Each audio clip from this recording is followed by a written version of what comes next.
Piramidalar koinotga signal yubordi.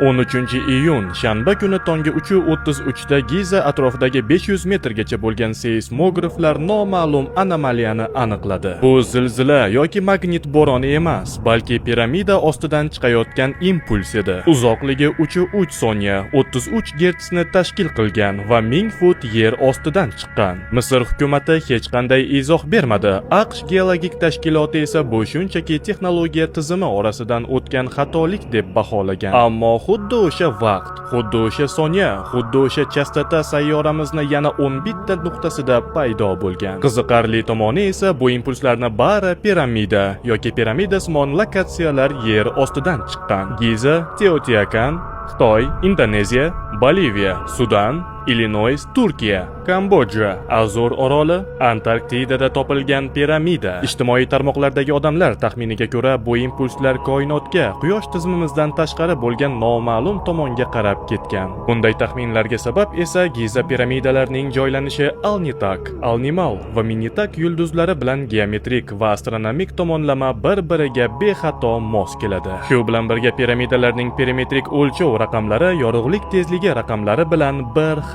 Shu o'rinda savol keladi. Qadimiy Misrda hech qanday texnologiya yoki teleskop bo'lmagan bo'lsa, ular koinotni bu sirlarini qayerdan bilishgan? Juda ham ko'p narsalar bunga ishora qilyapti. Bu shunchaki tasodif bo'lishi mumkin emas. Bundan chiqdi bizga chindan ham yolg'on gapirishganmi?